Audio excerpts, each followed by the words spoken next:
Hi, I'm Mary from WorkAround HR.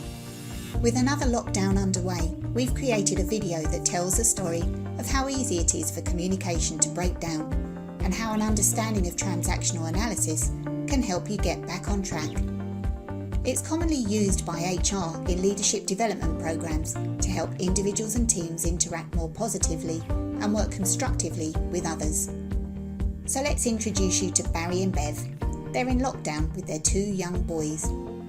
Bev works from home, but her office has been commandeered by Barry, who's filled it with equipment from work. Pushed out of her office, Bev's now juggling running her new business with homeschooling. Between them, they're worried for their elderly parents, their finances, their jobs and Bev's business, watching the news, clapping the essential workers and playing their own small part by becoming volunteers, and staying in unless it's to shop for essential items or to exercise. Without recognising it, they were on an emotional roller coaster. One Saturday, Barry decided the lantern roof needed cleaning, a job he'd been putting off because 1. It was a big job, and 2. He wasn't keen on heights and wasn't looking forward to climbing the ladder to get up there. Bev suggested it would be easier to open the upstairs window and climb out onto the roof.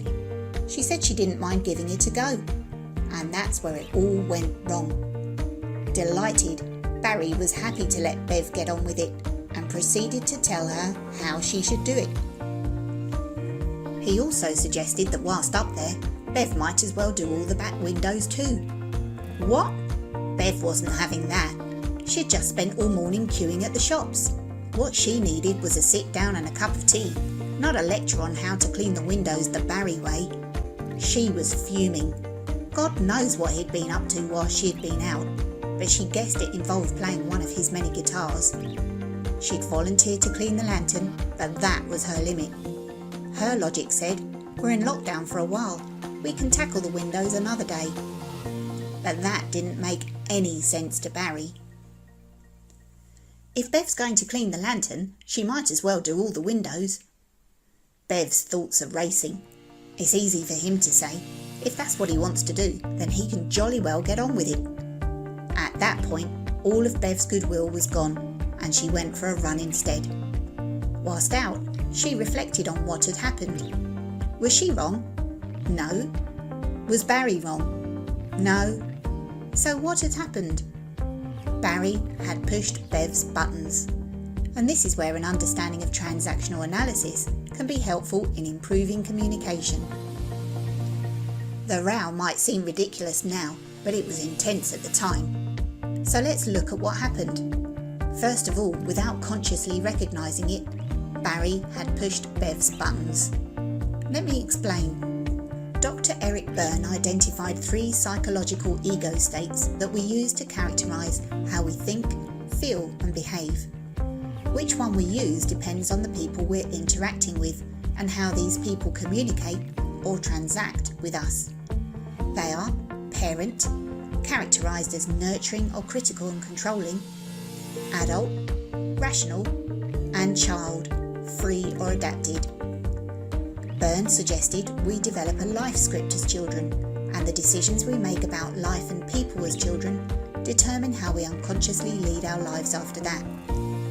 Heightened stress and anxiety can unconsciously affect our mood and cause us to repeat behaviours based on our script and easily trip us into inappropriate thought patterns and behaviours. Parents can interact with children as a nurturing parent, for example when they're ill or need support and encouragement, or as a critical, controlling parent when boundaries need to be re-established. This is a parent-child transaction. Grown-ups will interact with partners, clients and colleagues from an adult, rational ego state, interacting in an adult-to-adult way. But there are times when we're being stubborn, like in the lantern story with Barry and Bev, and flip into a free child ego state. This becomes an adult-child transaction. We can slip into the child ego state when we sulk to get our own way or are just having fun and throwing caution to the wind. Or when someone dutifully does what they're told, even if it goes against their instincts, they'll be operating from their adapted child ego.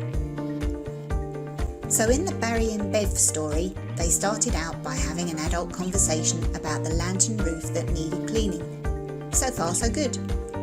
But the adult conversation began to change when Barry began explaining to Bev how she should clean it. As if she didn't already know. And threw in that she might as well do all the back windows at the same time. He might have been acting from his nurturing parent ego state at the time, offering well-meaning advice on what to do and how Bev should do it based on his logic. But Bev took this to be him telling her what to do, controlling, and responded from her free child rebellious ego state. Imagine Bev crossing her arms and huffing and puffing like an angry teenager. Who does he think he is? Does he think I'm stupid? I've already spent all morning at the supermarket whilst he could have been doing the lantern. If that's the way he wants to do it, he can do it himself. And so it degenerated. They weren't listening to each other or understanding each other's perspectives. They weren't trying to work out a solution from their adult ego states. Neither of them were ever going to achieve anything constructive like that. So with the benefit of hindsight, could there have been a compromise? Of course. If she'd stayed in her adult ego state, Bev could have let Barry know that she'd tackle the lantern after she'd had a sit down and a cup of tea, and suggested that he help by doing the back windows. But what actually happened was that Bev heard or imagined a critical, controlling parent speaking, and flipped into being a rebellious child. Barry had unwittingly pressed her button. So here's something for you to think about. During lockdown, it can be so easy to get irritated. If there's someone around you who's pressing your buttons at the moment, take the time to explore why. With an awareness of the 3 ego states, be honest about which ones you've been operating from recently. Go back over events with a view to talking out any issues from your adult ego state. You never know, by opening up to others about what's going on for you and really listening to their responses, picking up on visual and verbal clues about how they really are, you just might keep your conversations and relationships on track. Many of us are feeling the weight of heightened stress and anxiety right now, so I'm sure you'd agree we need to show more understanding and support for each other, not less.